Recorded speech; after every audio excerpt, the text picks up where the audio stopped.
atau lutut. Nah, ada dua pendapat. Antum kuatkan yang mana? Yang tangan. Baik. Apa dalilnya tangan? Hah? Apa itu punya hadisnya? Iya, sedikit saja dengan makna, tidak apa-apa. Begini yang tuh bilang tadi ya, bukan begini dengan mengepal. Dengan begini, kita kuatkan yang begini kemarin, bukan mengepal. Kenapa bisa? Kalau mengepal emang kenapa? Kalau dikepal, tidak apa-apa juga. Mana banyak juga orang mengepal juga. Kenapa kita menguatkan yang ini? Apa alasannya kemarin? Ingat? Lupa. Berarti antum dapat separuhnya saja, tapi tidak bisa dirobek ini uangnya. Maksudnya separuh antum dapat dari sini. Antum ambil ini tapi kembalikan 25.000. Bisa? Sempurnakan jawabannya. Bagaimana? Sempurnakan. Lupa, tapi mencatat. Betulan. Tangkal.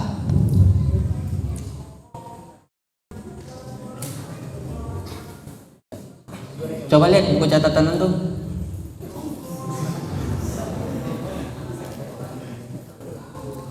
Coba buka pas halaman permasalahan yang itu. Pas buka halamannya pas yang pertanyaan yang ini. Coba tunjukkan ke kanan.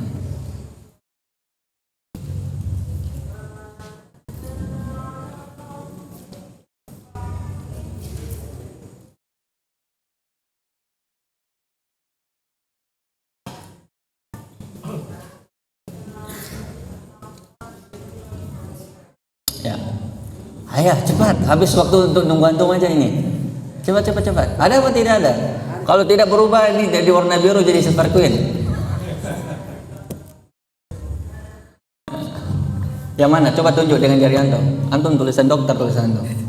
Coba tunjuk. Yang mana? Yang mana permasalahannya? Coba kasih lihat Anda. Yang mana permasalahannya? Ketika bangkit dari duduk menuju berdiri, bertumpu pada tangan. Yang mana itu? Tidak ada. Tidak jadi yang biru. Yang mana? Coba baca. Jadi kapan rakaat berikutnya? Terus apa bilang lagi? Tasyahud awal. Ini apa bacanya ini? Duduk Ustaz. Duduk ini. Apa ini? Antum saja tidak bisa baca tulisan antum. Aduh, tapi ada tulisan mengepalnya di sini. Apa antum pahami dari sini? Tidak dikepal. Tidak dikepal. Alasannya tidak ditulis. Nanti kalau antum ditanya, saya mengepal emang kenapa? Terus antum jawabannya bagaimana? Saya barakallahu fiik. Antum mencatat. Tapi yang lain kali lebih lengkap ya. Barakallahu fikum. Ini murajaah saja lama ini. Aduh. Tidak apa-apa. Yang penting antum paham. Terus berikutnya pertanyaannya adalah, kita sebutkan kemarin perbedaan pendapat ulama antara duduk iftirash dan duduk tawarruk. Masih ingat? Ada berapa pendapat? Dua apa tiga? Yang ini enggak, sudah deh, yang ini berdiri atau yang songkok bugis. Ya, songkok kuning. Silakan. Sebutkan tiga pendapat ulama itu.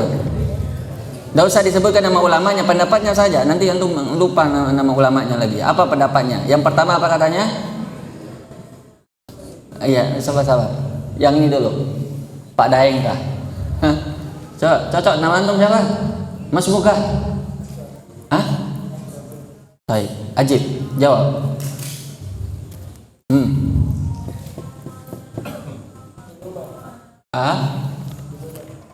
Apa? Dia lupa. Berarti masuk lagi ke kandangnya ini uang ya. Sudah. Yang lain, yang di belakangnya, antum tulab atau lesa tulab? Antum tulab di sini. Mantan. Kalau mantan nanti belakangan. Yang kecil-kecil dulu. Karena kita mau habiskan yang biru ini dulu. Ya. Berdiri. Ada dua. Yang pertama, tawarruk. Semuanya tawarruk, duduk iftirash maupun duduk tawarruk, iftirash, semuanya duduk tasyahud awal tak akhir, semuanya tawarruk.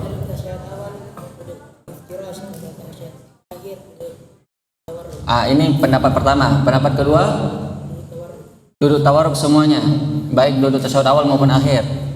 Ya, pendapat ketiga, itu kan sudah rinci yang pertama tadi. Antum mengerti maksudnya dirinci? Iya, terserah maksudnya dirinci itu kalau yang pertama apa? Yang duduk tasyahud akhir tawarruk itu namanya dirinci. Ya toh? Terus semuanya duduk tasyahud awal maupun akhir itu apa? Tawarruk. Terus duduk tasyahud awal dan akhir semuanya iftirash. Baik. Antum dibantu tapi tidak apa-apa. Antum kayaknya masih ragu-ragu tapi mencatat sepertinya. Siapa yang bisa menyebutkan mazhabnya, ulama yang berbicara dengannya? Antum berdiri. Imam Syafi'i dan Imam Ahmad yang pertama. Ya, yang duduk tasyahud awal apa? Duduk tasyahud awal apa dia bilang? Iftirash apa tawarruk?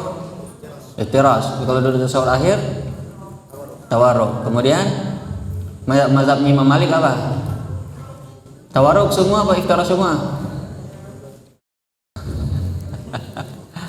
Berubah jadi super queen. Siapa lagi yang bisa jawab? Yang benar jawabannya. Sini. Cepat. Apa jawabannya?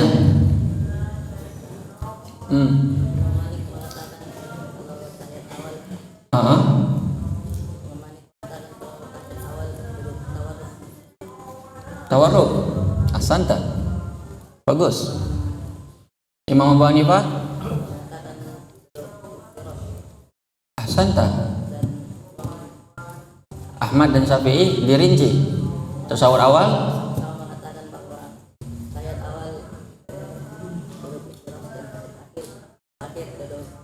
Masya Allah, antum bukan cuma dapat 50 saya plus silver queen. Tamam. Ini calon ulama ini insya Allah. Amin. Insya Allah. Masya Allah. Mas muka. Masya Allah. Dari mana? Dari sini je. Dari Goa. Masya Allah. Tamam. Mumtaz. Baqiya laka soal wahid. Wah, mumtaz. Soal yang mudah saja ya.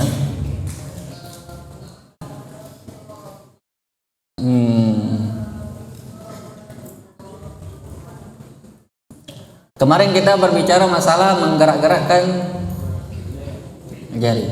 Ada 2 pertanyaan di sini. Pertanyaan pertama, oke, antum apa pertanyaannya?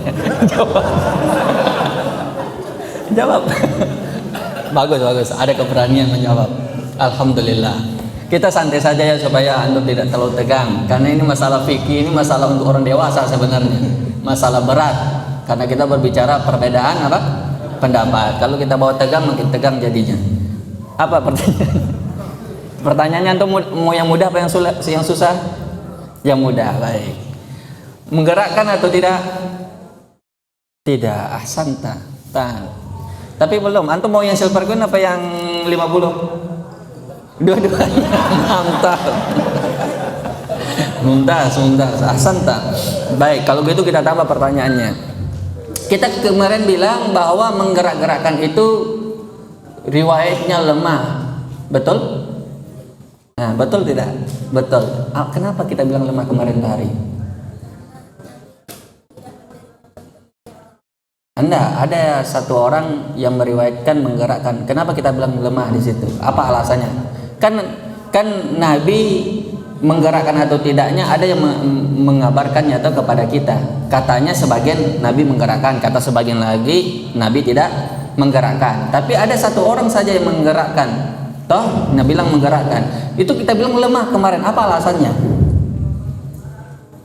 Karena yang lainnya tidak mengatakan menggerakkan. Itu artinya apa? Dia menyelisih yang banyak. Itu apa istilahnya kemarin dalam istilah ilmu hadis kita bilang? Berarti antum dapat silver cube 2 lah. Taat. Bagus. Pertanyaan berikutnya, ini belum sold out ini, belum laku. Ini bagian sini lagi, bagian sini. Aiyah, ahsantum jami'an.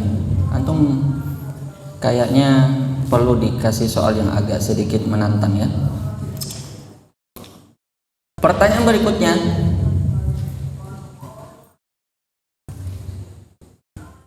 apa bagus ya? Ini juga nggak tahu nanya apa. Tentang menggerakkan jari atau jari telunjuk pada saat tasyahud, itu berapa pendapat ulama? Baik, itu soal pertama. Soal kedua, mana yang lebih kuat yang kita rojihkan pada saat pelajaran yang lalu? Silakan dijawab. Antum menjawab? Mau jawab atau tidak? Ya, berarti kalau bisa jawab silakan. Antum santri di sini? Kelas berapa? Fi Isof? Fasus salis. Tamam. Senior. 6. Yalah. Jawab. Cepat. Waktu kita habis ini. Waktu kita sempit. Ada pelajaran baru. Ya.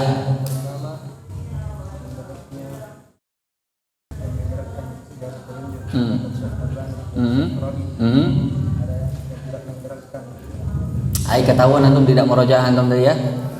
Kenapa yang begitu masih lihat buku? Nah, lanjut. Baca saja, enggak apa-apa. Dan ada juga yang menggabungkan pada saat pada saat berdoa menggerakkan. Mana yang lebih kuat kita bilang kemarin? Menggerak-gerakkan atau tidak? Atau digabung? Yang mana kita kuatkan? Tidak menggerakkan, dalilnya? Alasannya apa?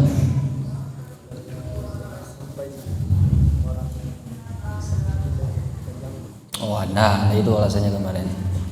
Alasannya dari sisi dalil yang digunakan. Kuat tak dalilnya yang mengatakan menggerak-gerakkan itu? Kita bilang kemarin. Kuat apa lemah? Dia hadisnya apa? Syaz. Syaz itu artinya apa? Lemah. Berarti kalau begitu tidak bisa dijadikan apa? Dalil. Baik.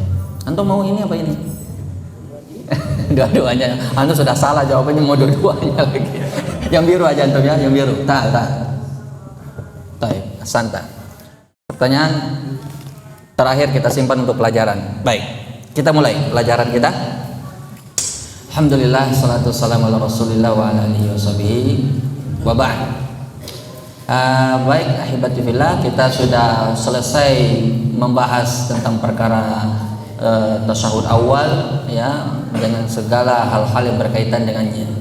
Nah, kemudian setelah itu kita bangkit apa? Pada rakaat keberapa? Kedua apa ketiga? Ketiga, dengan mengucapkan takbir Allahu Akbar. Nah, ketika itu kita apa? Bertumpu pada apa? Pada tangan kita.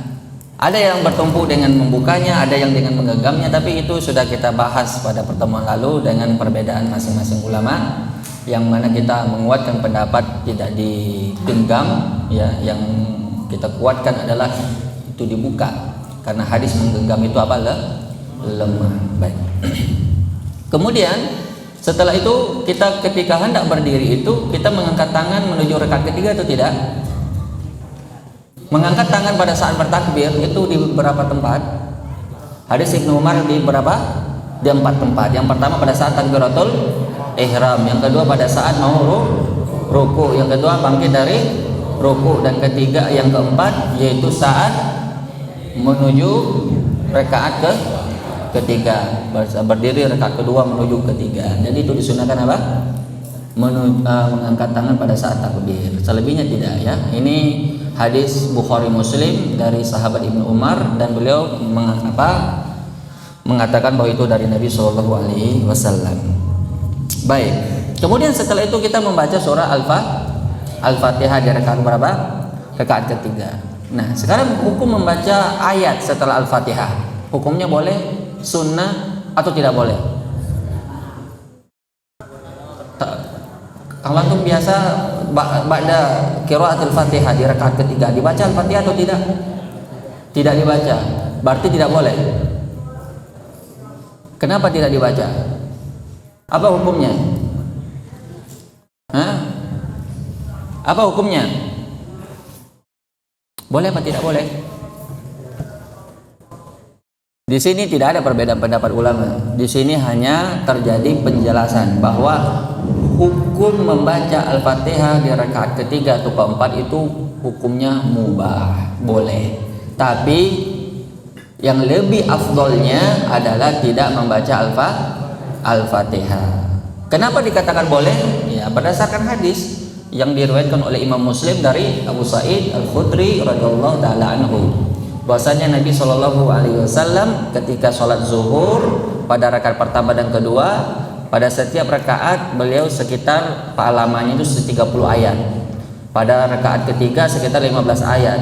Sedangkan waktu asar membaca dari waktu zuhur rakaat pertamanya dan keduanya membaca 15 ayat dari masing-masing rakaat. Kemudian di rakaat ketiga dan keempat ya sama dengan itu. Ya, padahal kalau Al-Fatihah itu cuma berapa ayat? 7 ayat. Berarti di rakaat ketiga dan keempat di sini dibaca lebih dari 7 ayat. Berarti disitulah beberapa ayat dibaca oleh Nabi. Tapi hukumnya disebutkan di sini adalah mubah, boleh. Tapi afdolnya tidak dibaca karena itu yang paling sering dilakukan oleh Nabi SAW ketika beliau di rakaat ketiga dan keempat, beliau tidaklah membaca surah setelah membaca Al-Fatihah. Baik, kemudian setelah itu dia ruku, kemudian dia seperti biasa, seperti itu dia duduk tasyahud, kemudian dia bangkit ke rakaat keempat, kemudian setelah itu akhirnya sampai dia duduk tasyahud apa? Tasyahud akhir. Nah, pada saat tasyahud akhir kita berbicara sekarang duduk atau tata cara atau doa tasyahud akhir ya. Kita berbicara tentang masalah tasyahud akhir. Ini kita sudah di penghadisan sifat salat Nabi. Bagaimana sifat duduk tasyahud akhir yang disebutkan oleh para sahabat dalam sifati ya tasyahud akhir? Kita berbicara cara duduk sama dengan cara duduk di tasyahud awal. Jadi tidak perlu kita bahas, antum tinggal murojaah saja bagaimana tata cara duduk tasyahud awal. Hanya saja duduk tasyahud akhir berbeda karena dia duduk tawarruk. Coba antum contohkan duduk tawarruk seperti apa? Siapa yang mau memberi contoh? Silakan. Waduh, mantap ya. Insyaallah. Bagaimana duduk tawarruk? Kaki kanannya dilipat dengan kaki diduduki, kemudian kaki kirinya ditegakkan. Begitu? Ya, ahsan tuh. Cuma satu cara saja cara duduknya, ada cara lain tapi tidak usah kita bahas karena ini yang cara yang paling populer. Nanti kalau antum praktekkan nanti dibilang antum orang sesat ya. Dibilang kelompok sesat nanti. Ini aja. Nanti kalau sudah jauh antum menuntut ilmu nanti kita akan bahas cara duduk yang lain dan dua-duanya sahih dari Nabi SAW. Silakan duduk, barakallahu fiik. Jadi itu dari hadis Humaid As-Sa'idi, fa idza jalasa fi rak'ataini jalasa ala rijlihil yusra, beliau duduk di atas apa? Kaki kirinya. Wa nasabal yumna, dan dia menegakkan kaki kanannya. Wa idza jalasa fi rak'atil akhirah qaddama rijlul yusra, dia masukkan kaki kirinya. Wa nasabal ukhra, dan dia tegakkan kaki kanannya. Wa qa'ada ala maq'adatih, dan dia duduk di atas lantai. Itu hadis Sahih Bukhari dan Muslim. Baik. Sekarang kita berbicara tentang isyarat telunjuk pada saat tasyahud akhir. Itu sama dengan tasyahud awal. Dia dengan dua cara kita sebutkan kemarin. Bagaimana caranya? Yang pertama digenggam semuanya dan sisa telunjuk yang menunjuk. Dan cara yang kedua bagaimana? Dengan membentuk lingkaran cincin, yaitu jari tengah dengan jempol ini bertemu. Nah, seperti ini. Ya, dan cara menaruhnya di atas lutut. Ya, tangan kanan dan tangan kiri sama-sama di atas lutut. Boleh juga tangan kanannya di atas lutut dan tangan kirinya di atas paha. Berapa cara kita sebutkan kemarin? 3 cara. Itu tidak perlu lagi diulangi. Kemudian setelah itu hukum berisyarat ya pada saat kita bertasyahud. Itu juga kita jelaskan bahwa kita mulai menunjuk ini dari awal dari awal tasyahud, bukan pada saat baca asyhadu alla ilaha illallah. Karena di sini ulama juga berbeda pendapat. Menurut mazhabnya Imam Abu Hanifah atau Hanafiyah, dia dimulai pada saat la ilaha illallah, pada saat baca asyhadu alla ilaha illallah, pada saat bersyahadat baru ditegakkan ini telunjuk. Itu mazhabnya Imam Abu Hanifah. Ada mazhab ulama lain seperti mazhab Imam Malik, beliau memulai berpendapat bahwa tasyahud atau memberi isyarat seperti ini dari awal tasyahud. Pendapat yang ketiga pendapatnya Imam Syafi'i, yaitu sama dengan Imam Abu Hanifah pada saat membaca apa? Illallah. Cuma bedanya ini pada saat awal asyhadu alla ilaha illallah, kalau ini pas illallahnya baru dia digerakkan atau diacungkan telunjuknya. Sedangkan mazhab Imam Ahmad atau mazhab Hanabilah, mazhab Imam Ahmad bin Hambal, itu pada saat ucapan Allahnya. Itu perbedaan seperti itu mungkin ijtihadat. Tapi seperti Syekh Al-Mubarakfuri menjelaskan, setelah saya cari dalil-dalil masing-masing ulama mazhabnya tidak saya temukan. Maka yang benar Allahu taala alam bahwa berisyarat itu dengan telunjuk sejak kapan? Sejak awal duduk tasyahud. Baik. Kemudian ya di sini kita akan berbicara sedikit tentang doa pada saat duduk tasyahud. Itu banyak sekali riwayat-riwayat yang sahih dari Nabi yang boleh kita pilih. Ya, yang paling sahih di sini adalah apa yang diriwayatkan oleh Bukhari dan Muslim dari sahabat Abdullah bin Mas'ud, yaitu ketika tahiyat akhir beliau diajarkan oleh Nabi SAW, at-tahiyyatu lillahi was-salawatut thayyibatu assalamu alayka ayyuhan nabiyyu wa rahmatullahi wa barakatuh, assalamu alayna wa ala ibadillahi salihin, asyhadu an la ilaha illallah wa asyhadu anna muhammadan abduhu wa rasuluh. Ini di tasyahud awal, sampai di sini saja bacanya. Nanti kalau di tasyahud akhir ditambah dengan salawat, yaitu Allahumma sholli ala Muhammad pakai sayyidina. Ini khilaf juga ya di kalangan ulama. Sayyidina bolehkah dibaca dalam sholat pada saat tahiyat atau tidak? Ada dua pendapat. Ada yang mengatakan boleh, ada yang mengatakan tidak. Yang mengatakan boleh itu adalah bentuk penghormatan kita kepada siapa? Kepada Nabi. Sayyid itu artinya apa? Penghulu, ya, tuan, pemimpin. Itu sayyid artinya. Jadi kita menghormati dan memuliakan Nabi, baik di dalam sholat maupun di luar sholat. Tapi yang mengatakan tidak boleh, ini kan bacaan ini siapa yang mengajarkan? Nabi, betul? Kepada siapa? Sahabat. Ada tidak lafaz sayyidinanya? Ada apa tidak ada? Tidak ada satupun riwayat yang pakai sayyidina. Tapi dibantah lagi oleh yang mengatakan boleh. Ya itu kan Nabi tawadu. Apa artinya tawadu? Merendah hati. Nabi kan tidak sombong, saya ini pemimpin. Ya, Nabi tidak menunjuk diri. Kira-kira bisa dibantah ini apa tidak bisa? Bagaimana cara membantahnya ini? Kalau mereka bilang Nabi sengaja tidak mengucapkan sayyidina kepada sahabat saat mengajarkan doa ini karena Nabi orangnya rendah hati. Bisa dijawab ini atau tidak bisa dijawab? Apa kira-kira jawabannya? Tapi bisa jawab ini seperti ini. Silakan. Jawab. Ajibuni. Yalla. Tafadhal.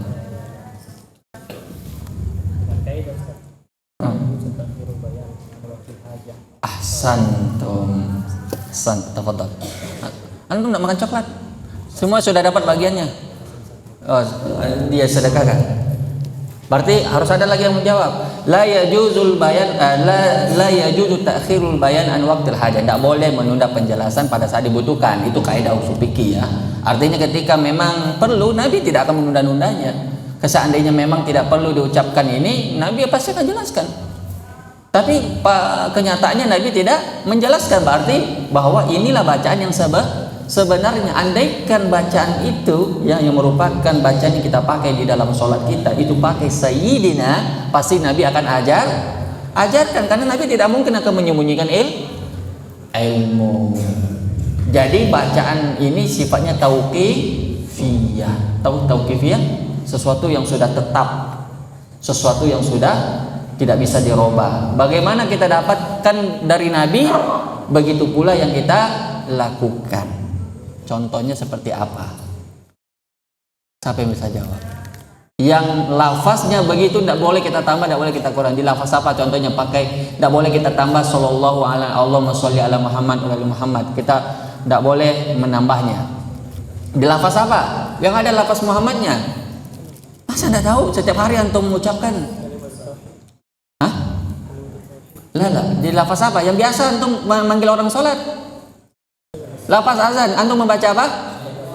Asyhadu anna sayyidana. Asyhadu anna sayyidana Muhammad atau asyhadu anna Muhammadar Rasulullah. Kenapa antum tidak tambah sayyidana juga? Bisa kan ditambah atau tidak? Kenapa antum tidak mau tambah di situ, di sini antum mau tambah? Bingung antum kan? Paham tidak? Jadi gampang saja membantah sesuatu yang ingin dimasukkan ke dalam agama itu langsung mudah sekali untuk dibantah. Hanya saja mungkin di antara kita yang tidak tahu ilmunya. Kalau memang antum ngotot pakai sayyidana pada saat mengucapkan selawat tasyahud, oke, kami terima. Silakan juga tambah sayyidina pada saat lafaz azannya sama ji.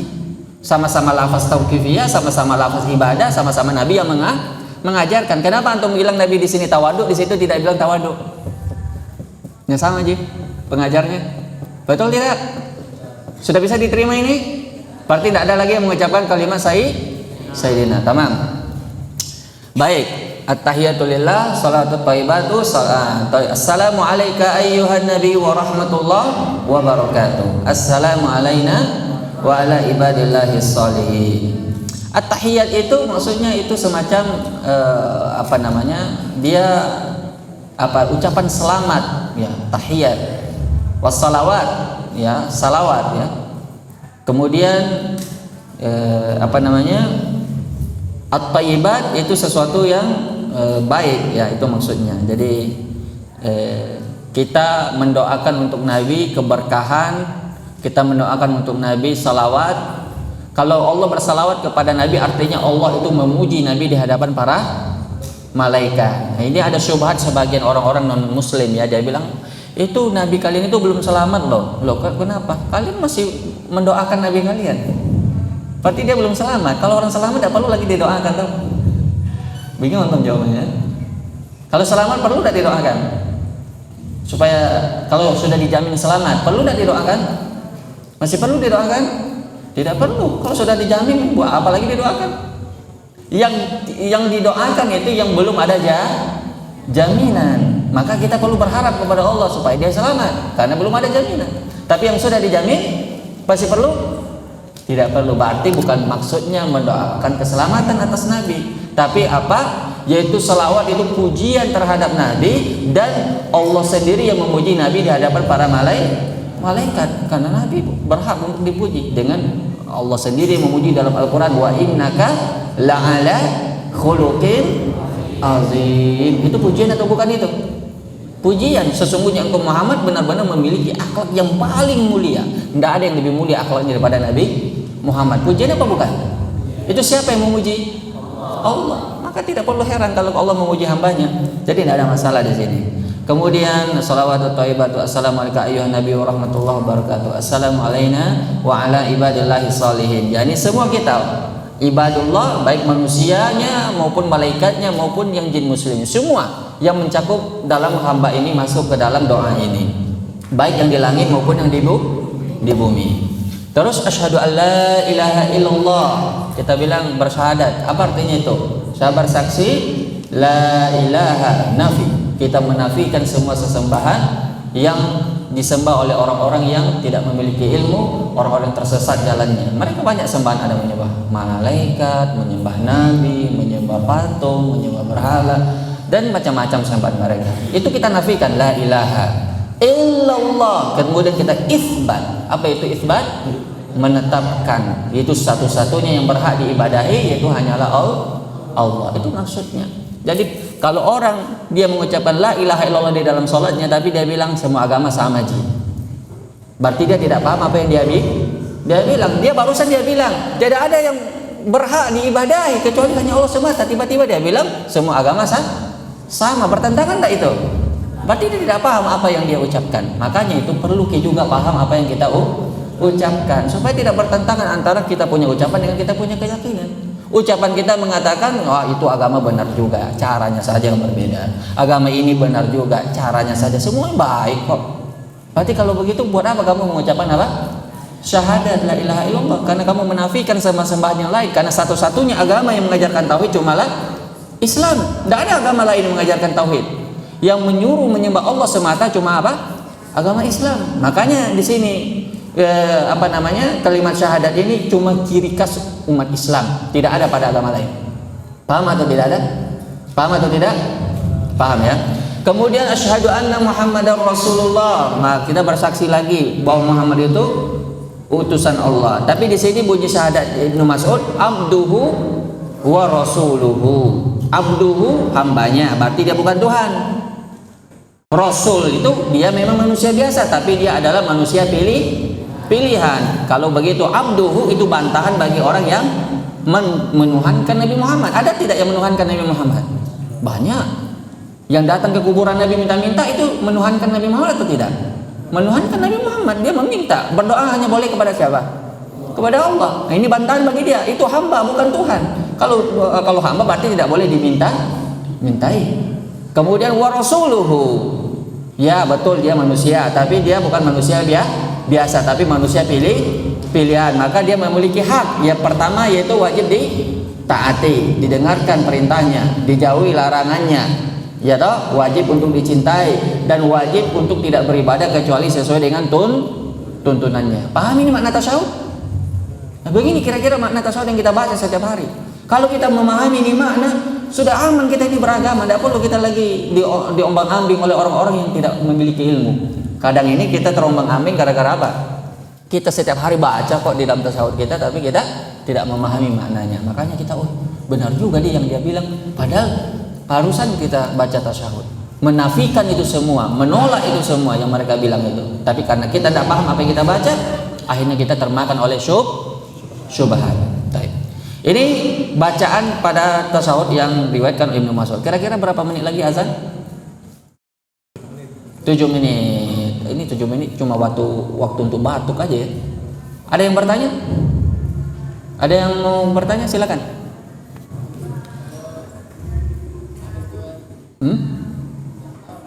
Kalau apa? Bisa apa?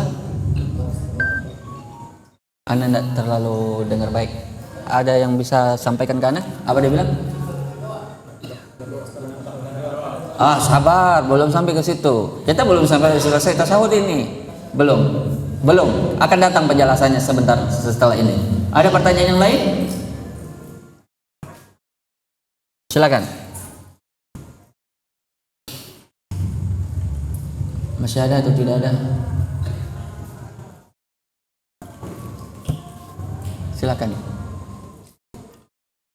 Silakan ditanyakan kalau ada pertanyaan. Barakallahu fikum. Ya. Antum mau bertanya kan? Angkat tangan. Bukan? Ya.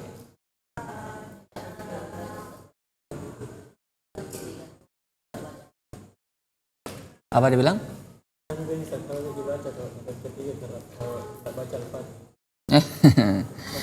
Maksudnya kalau dia tidak baca Al-Fatihah, maksudnya dia telat atau bagaimana? Terlambat dia? Kenapa dia tidak baca Al-Fatihah? Kalau dia tidak punya udzur, tidak boleh tidak baca Al-Fatihah, tidak sah sholatnya. La sholata illa bi Fatihatil Kitab. Tidak ada pengganti Al-Fatihah kecuali bagi yang belum hafal Al-Fatihah, seperti orang-orang yang baru masuk Islam. Diajarkan Al-Fatihah ternyata belum hafal, maka boleh diganti dengan kalimat apa saja. Bisa subhanallah, walhamdulillah, wala ilaha illallah, wallahu akbar. Itu saja yang dia baca, tidak ada masalah. Tapi kalau orang yang sudah hafal Al-Fatihah dan dia meninggalkannya tanpa uzur, maka sholatnya batal. Karena Nabi SAW bersabda, la sholata illa bi ummil kitab. Di riwayat lain, la sholata illa bi fatihatil kitab. Ada pertanyaan yang lain? Silakan bertanya saja kalau ada yang ingin ditanyakan. Ya, silakan.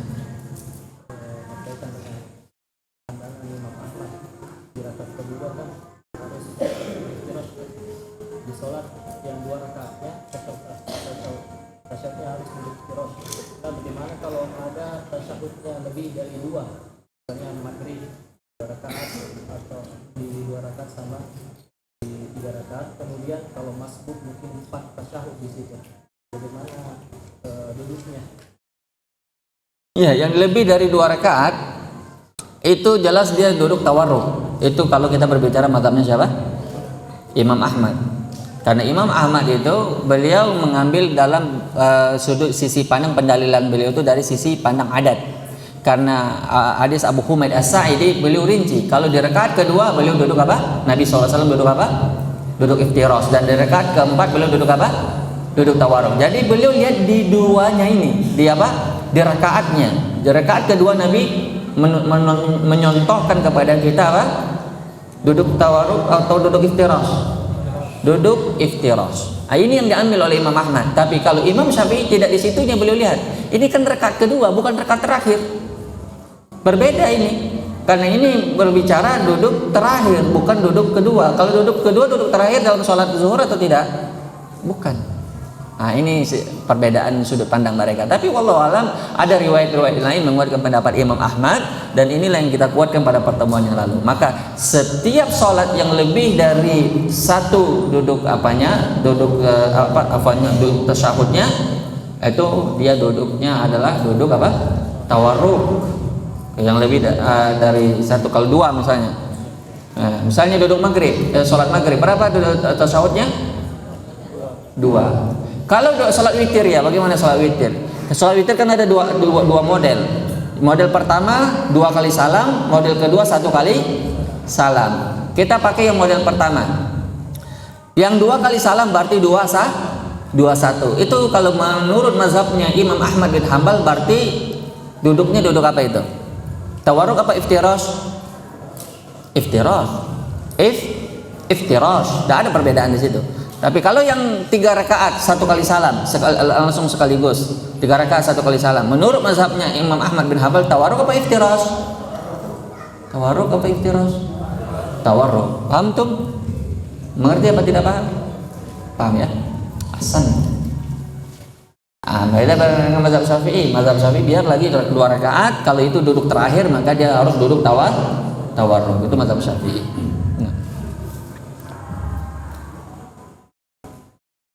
Silahkan kalau ada yang ingin ditanyakan. Sudah azan ya? Silakan azan kalau sudah masuk.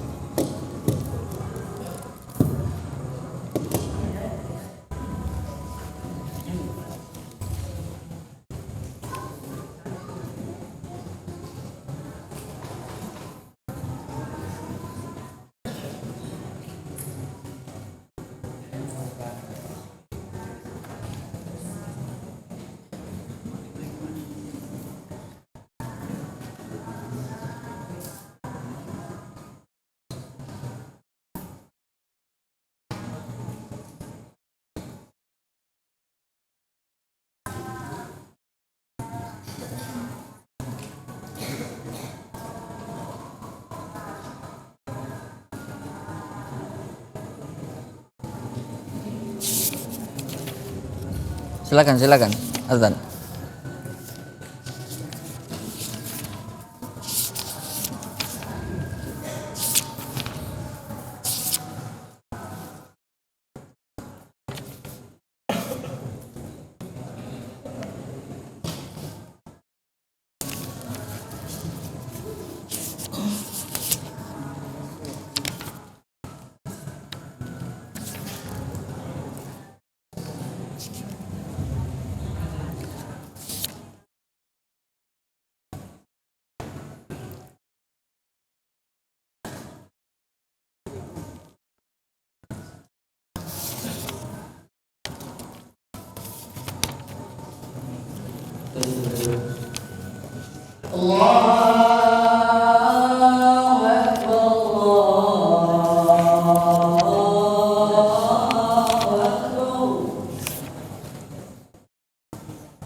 أشهد أن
Ya.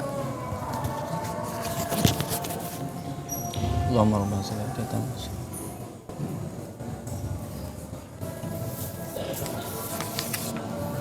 Baik, kita lanjutkan sedikit. Kemudian dia membaca, setelah dia baca tahiyat, kemudian dia lanjutkan dengan salawat, yaitu Allahumma sholli ala Muhammad. Kita pakai Sayyidina. Sudah sepakat ini atau belum sepakat ini? Sepakat. Jadi yang dimaksud dengan Allahumma sholli ala Muhammad wa ala ali Muhammad. Apa itu ali Muhammad? Keluarga Nabi Muhammad. Siapa keluarga Nabi Muhammad? Yaitu anak dan istrinya dan keturunannya, cucunya, zuriatnya. Itu namanya. Masuk di situ istrinya. Nah, ini perbedaan akidah kita Ahlus Sunnah dengan akidahnya Syiah. Kalau Syiah dia laknat istrinya Nabi. Kalau kita tidak, kita doakan. Kemudian setelah kita selesai membaca salawat, salawat Ibrahimiyah yang paling lengkap, ya Allahumma sholli ala Muhammad wa ala ali Muhammad kama shallaita ala Ibrahim wa ala ali Ibrahim wa barik ala Muhammad wa ala ali Muhammad kama barakta ala Ibrahim wa ala ali Ibrahim fil alamin innaka Hamidum Majid. Kemudian salam. Boleh berdoa? Boleh berdoa? Apa doanya? Apa yang pertama kita doa maksur dulu, doa yang diajarkan oleh Nabi kepada sahabatnya. Apa bacaan doanya?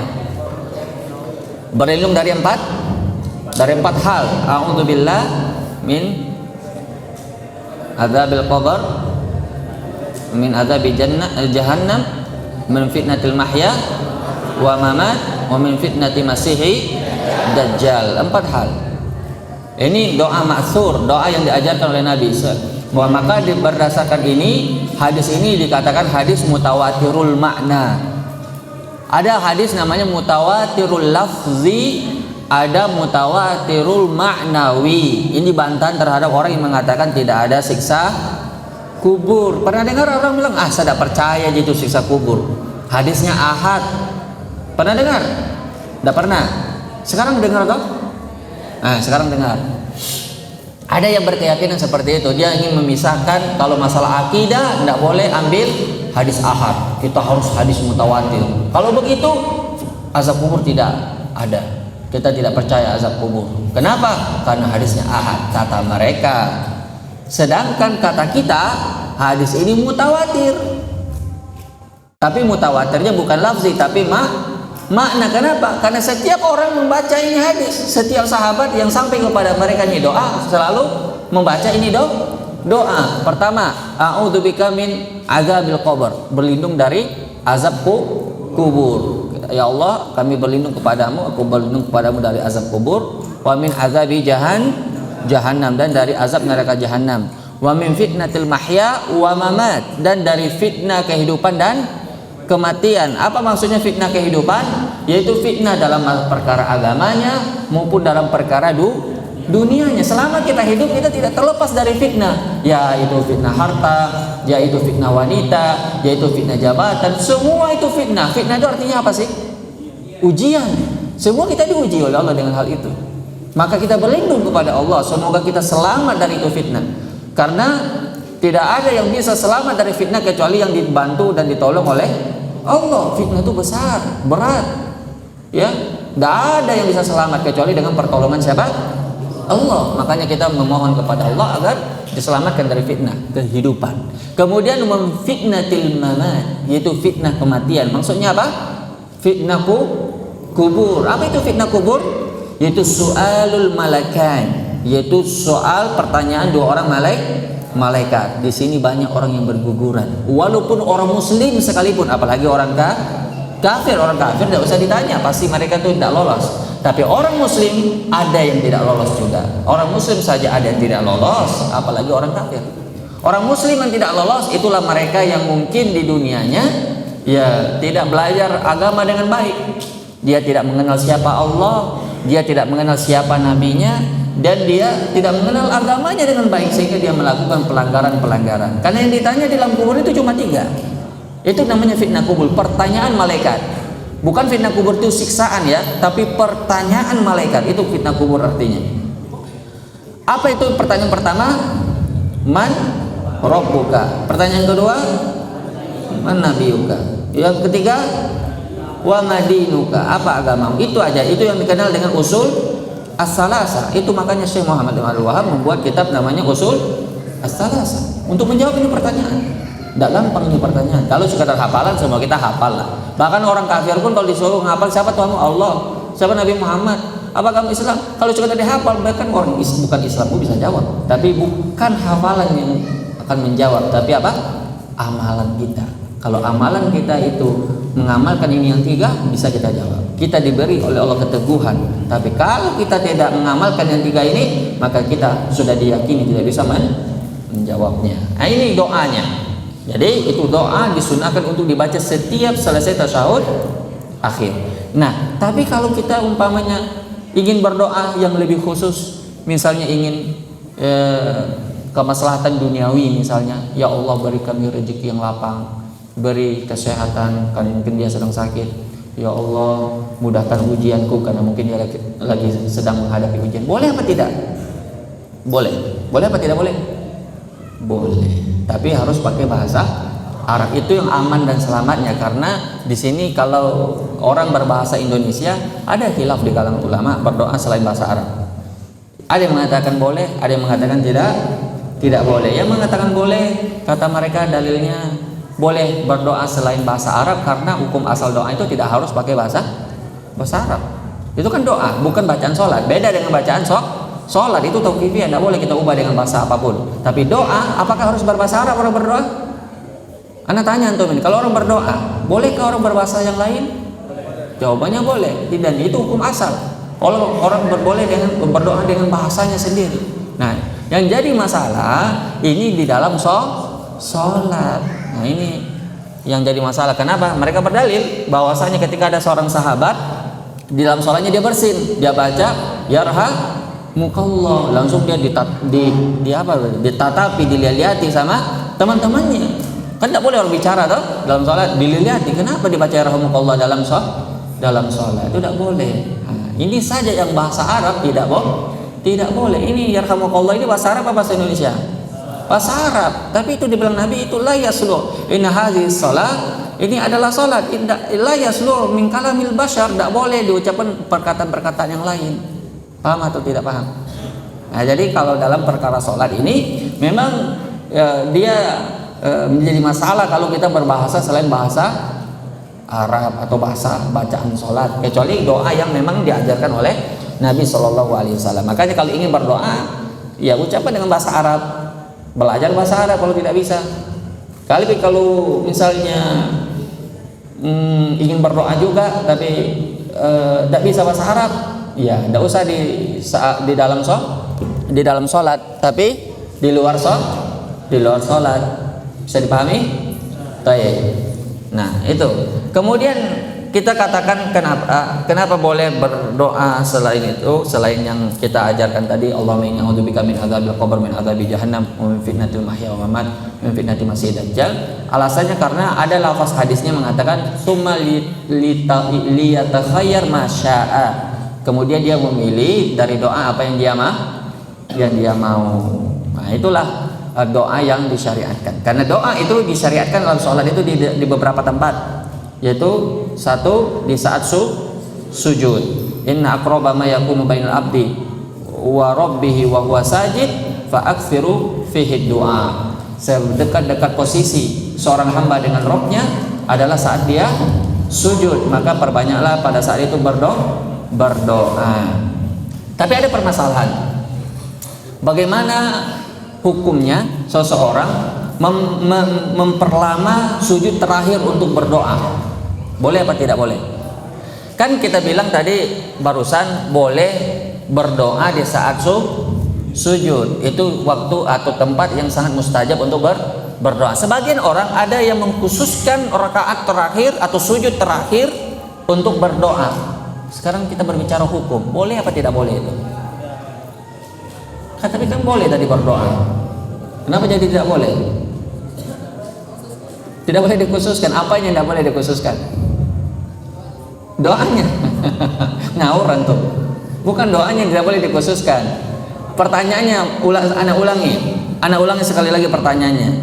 Dia kan boleh saja berdoa di setiap sujud, ya toh? Tapi khusus di di sujud terakhir dia lamakan itu sujudnya untuk berdoa. Lebih lama daripada sujud-sujud yang sebelumnya. Ini yang kita permasalahkan, boleh apa tidak boleh? Boleh apa tidak boleh? Alasannya apa? Santai, itu dalilnya. Memang coklat ini untuk antum ini kayaknya. Tidak ada yang jawab masalahnya. Antum mau atau tidak mau coklat? Iya, kalau tidak, ini bahasa diplomatik, bahasa diplomasi ini. Baik. Ahsantum. Bahwa sujudnya Nabi itu dengan berdiri itu sama. Kalau kita melamakan khusus sujud yang terakhir, berarti kita menyelisih sifat sholat Nabi. Nabi itu sujud 1, sujud 2, sujud terakhir itu sama semua lamanya. Kalau dia perlama sujud terakhir, dia perlama juga sujud yang pertama. Tidak ada yang dikhususkan. Nah, kalau kita mengkhususkan sujud yang terakhir, maka kita menyelisih sifat sholat Nabi. Nah, itu dia. Makanya itu posisi yang pertama pada saat sujud itu berdoa. Yang kedua, posisi berdoa yang mustajab yaitu pada saat tasyahud akhir. Nah, setelah kita berdoa barulah kita salam. Assalamualaikum warahmatullahi. Boleh dengan sigoh yang lengkap. Assalamualaikum warahmatullahi atau Assalamualaikum warahmatullahi wabarakatuh. Nah, tapi yang lebih kuat dalilnya atau hadisnya yang di antara semua riwayat ini, karena tambahan wabarakatuh itu riwayatnya lemah. Makanya yang kuat itu hadisnya yaitu tidak pakai wabarakatuh. Assalamualaikum warahmatullahi. Nah, sekarang kita ingin berbicara sedikit tentang apa? Tentang hukum salam.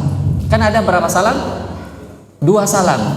Nah, apakah dua-duanya wajib atau rukun atau salah satunya saja yang wajib? Artinya kalau konsekuensinya kalau kita bilang cuma satu saja yang wajib, berarti kalau umpamanya ada orang kentut misalnya, dia salam assalamualaikum warahmatullah, langsung bunyi kentutnya, kira-kira batal tidak sholatnya itu? Dia belum sempat salam kedua ini.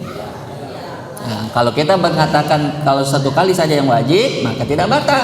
Tapi ulama di sini beda pendapat. Ada 3 pendapat. Pertama mengatakan, dan ini pendapatnya mayoritas, yaitu pendapatnya Imam Syafi'i dan Imam Abu Hanifah, bahwa yang wajib itu hanyalah, atau yang rukun ya, bahasanya mereka rukun, yang rukun sholat itu hanyalah 1 salam. Apa? Hanyalah satu kali salam. Itu pendapatnya Imam Abu Hanifah dan Imam Syafi'i. Berarti itu apa namanya? Mayoritas ya. Kemudian pendapat yang kedua ya,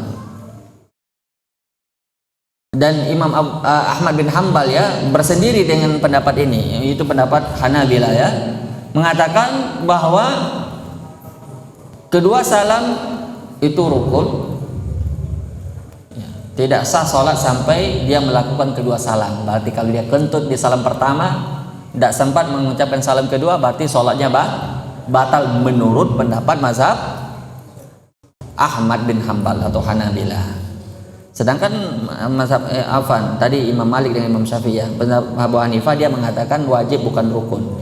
Tapi pendapat mayoritas yang lebih kuat yaitu pendapat yang mengatakan bahwa salam pertama itu adalah rukun, sedangkan salam kedua hukumnya sunnah. Berdasarkan hadis Nabi, anna Nabi sallallahu alaihi wasallam kana yusallim fi shalah taslimatan wahidatan tilqa'a wajhi. Nabi itu ya dulu melakukan 1 kali salam saja di hadapannya. Hadis ini diriwayatkan oleh Imam At-Tirmidzi, Ibnu Majah dan Imam Ahmad. Jadi di sini dijelaskan oleh para ulama, diantaranya banyak sekali riwayat-riwayat yang Anda lihat ini, dan semua saling menguatkan satu sama lainnya, bahwa kesimpulannya bahwa seperti yang dikatakan oleh Imam Ibnu Rajab Al-Hambali dalam Syarh Fathul Bari, beliau mengisyaratkan bahwa ini banyak perkataan dari para ulama salaf, ulama-ulama terdahulu, yaitu di antara ulama salaf ada yang melakukan 2 kali salam dan ada yang melakukan 1 kali salam. Artinya ini perkara yang luas.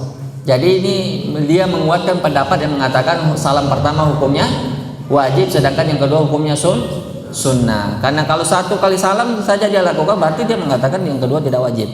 Dan itu yang dilakukan sering oleh Nabi Shallallahu Alaihi Wasallam. Makanya belum mengambil kesimpulan bahwa salam pertama adalah rukun sholat atau wajib di dalam sholat. Ini menurut seluruh mazhab, sepakat semua mazhab bahwa salam pertama itu hukumnya wajib. Hanya saja mereka berbeda pada salam yang kedua. Ada yang mengatakan wajib, ada yang mengatakan tidak wajib. Tapi kita kuatkan pendapat mayoritas, yaitu mengatakan tidak wajib. Hukumnya apa? Sunnah. Konsekuensinya kalau ada orang batal misalnya sholatnya setelah dia salam pertama, maka dia tidak perlu mengulangi. Umpamanya kentut ke dia, maka dia tidak perlu mengulangi karena dia sudah selesai dari sholatnya.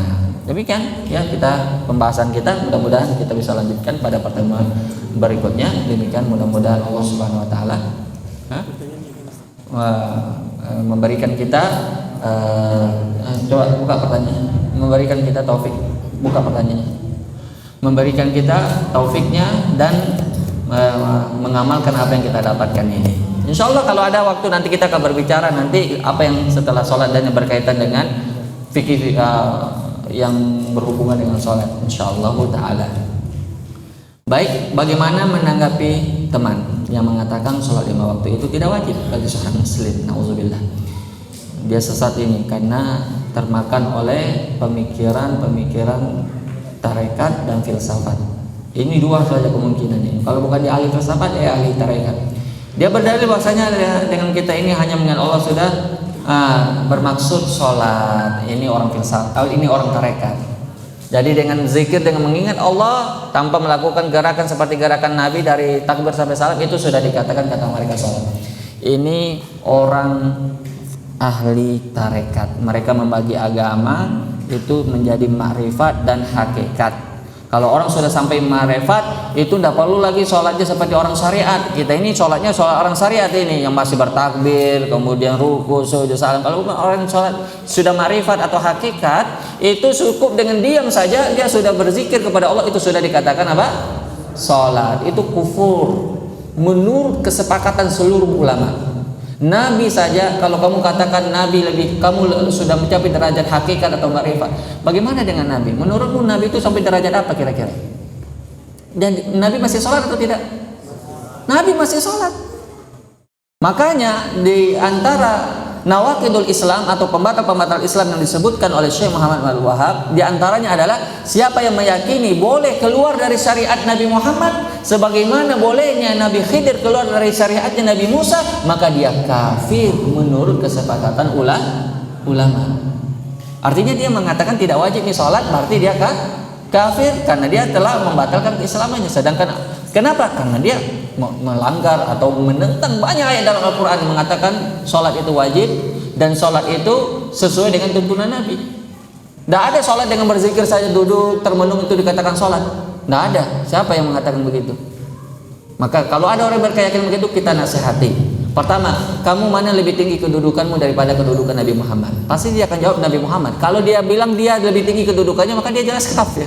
Berarti dia sudah mengatakan saya lebih Nabi daripada Nabi Muhammad. Tapi pasti dia akan menjawab Nabi Muhammad. Tanya pertanyaan berikutnya, Nabi Muhammad masih sholat atau tidak? Jawabnya pasti masih. Terus tanya lagi, apakah Nabi Muhammad pernah satu kali saja sholat dengan cuma diam berzikir dengan mengingat Allah dia katakan dia sholat? Pernah atau tidak pernah? Bahkan dia di keadaan yang paling sulit sekalipun, yaitu dalam keadaan perang. Adakah keadaan lebih sulit daripada perang? Nah, Nabi masih takbir, kuruku, sujud. Apa yang lebih sulit daripada keadaan itu? Nah, Nabi masih sholat dengan gerakan sholat yang ma'ruf. Ini penyesatan. Inilah orang kalau belajar agama ya akal-akalan. Dia sebenarnya tidak mau dia sholat, itu intinya. Tapi dia cari-cari akal-akalan sehingga berubah menjadi keyakinan, dihiasi oleh setan sehingga dia memandang bahwa ini sudah sampai derajat yang bagus. Pada hakikatnya orang-orang seperti itu orang yang malas pada hakikatnya. Tapi kemudian dia hiasi ibadah mereka. Tapi antum perlu paham satu kaidah yang sangat bagus disebutkan oleh para ulama. Man angkara syai'an minad darura fid din fahuwa kafir mukhrij minal millah. Siapa yang mengingkari kewajiban yang sudah dimaklumi dalam agama, maka dia disepakati kekafirannya oleh para ulama. Misalnya dia mengingkari kewajiban sholat. Itu sholat itu semua kaum muslimin tahu hukumnya wajib. Dia bilang tidak wajib. Walaupun dia sholat, dia tetap kafir. Kalau dia meyakini sholat tidak wajib. Misalnya yang lain, zina, membunuh, itu menurut kesepakatan kaum muslimin haram apa tidak haram? Haram. Dia bilang tidak apa-apa aja zina, yang penting suka sama suka. Umpamanya dia meyakini zina tidak apa-apa, tapi saya tidak berzina aja, tapi saya yakini zina itu boleh-boleh saja, itu kan haknya orang. Umpamanya kafir atau tidak kafir? Kafir menurut kesepakatan ulama. Beda kalau halnya dia jatuh terhadap perbuatan zina, tapi dia masih meyakini zina itu haram, itu dikafirkan atau tidak? Tidak, itu pelaku dosa besar. Kalau dia meninggal masih disolati. Tapi kalau dia meyakini zina itu halal, walaupun dia tidak berzina, maka dia kafir menurut kesepakatan ulama karena dia mengingkari sesuatu yang ma'lum fi darurah. Ini kaidah perlu dipahami baik-baik. Jadi ini kurang lebih bantahan terhadap orang-orang yang menyimpang keyakinannya. Maka di sinilah kita paham bahwa penyimpangan keyakinan atau akidah lebih berbahaya daripada penyimpangan apa?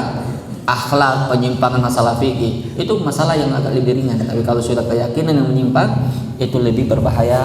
Wallahu taala a'lam. Ana kira itu pembahasan kita. Kalau ada lagi pertanyaan, kalau tidak ada kita tutup. Tidak ada. Tidak ada lagi apa-apa ya? Ya. Masih ada pertanyaan? Silakan. Terakhir. Kenapa arah kiblat? Ya. Secara sah atau bukan? Nah, kalau misalnya kita katakan secara sah, bagaimana dengan arah kiblat tersebut? Kan ada dua pandangan, ada yang mengatakan harus wajib mengarah kepada kiblatnya, ke Ka'bahnya. Ada juga yang arahnya saja. Nah, kalau misalnya kita pilih yang wajib harus menghadap kepada Ka'bahnya, bagaimana imam atau masjid yang mengarah ke arahnya saja, itu arah barat? Apakah kita mengikuti imam atau pandangan kita yang kita itu mengarah kepada Ka'bah? Betul, itu ada dua pendapat ya. Ana punya PDF-nya itu, ana yang menulisnya, kumpulkan itu dua pendapat dan dalil masing-masing. Tapi ringkasnya begini. Tunggu dulu ya, ana lihat dulu apanya. Mana itu ana simpan PDF-nya itu.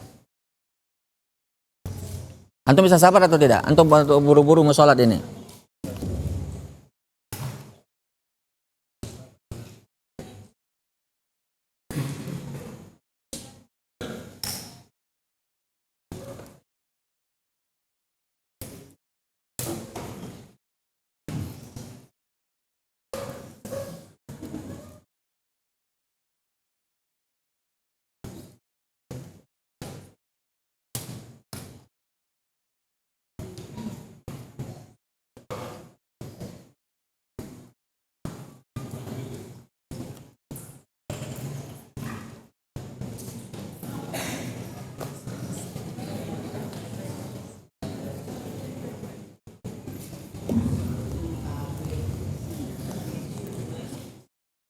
Taib. Ini ada beberapa yang kita kumpulkan di sini. Pertama tentang hukum menghadap kiblat itu adalah syarat sah salat ya, dan itu sudah dimaklumi bahwa tidak sah salat orang kalau dia mengarahkan badannya selain arah kiblat. Nah, kecuali pada ketika salat khauf ya, dalam keadaan perang, dan ketika orang punya uzur, misalnya dia berada di atas pesawat atau berada di tempat yang memang tidak ditahu arah kiblat, itu orang khusus ya, memiliki uzur. Nah, selebihnya maka kalau dia sengaja mengarah bukan ke arah kiblat, maka sholatnya tidak sah. Berdasarkan firman Allah, sungguhnya qad nara taqalluba wajhika fis sama falanuwalliyannaka qiblatan tardaha fawalli wajhaka syatrul masjidil haram.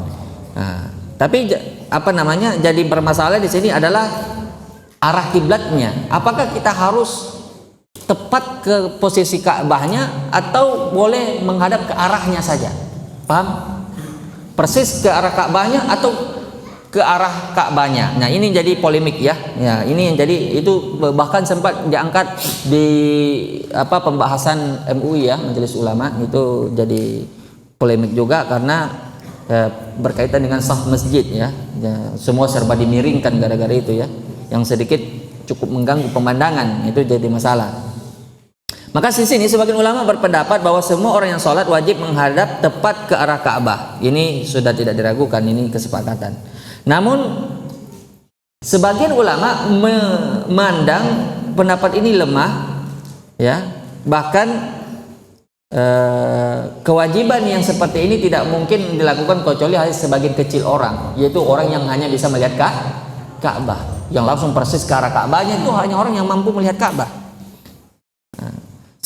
Dan Imam Al-Qurtubi beliau menukil pendapat bahwa pendapat yang mengatakan harus menghadap Ka'bah itu lemah ya, karena ada unsur taklif di situ, membebani untuk melakukan sesuatu yang tidak mungkin diwujudkan.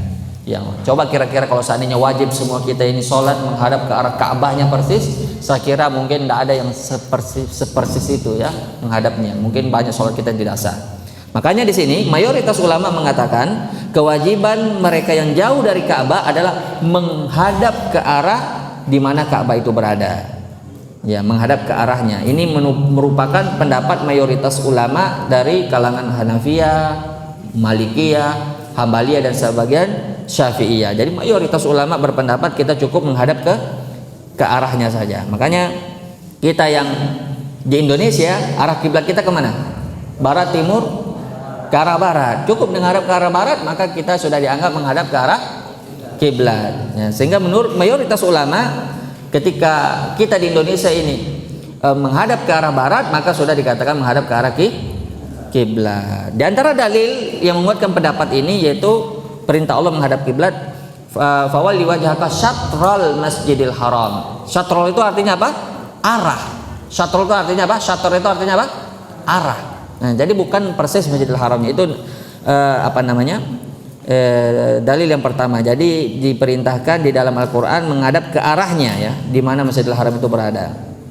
Kemudian dalil yang kedua yaitu hadis Nabi SAW yang pernah menjelaskan arah kiblat.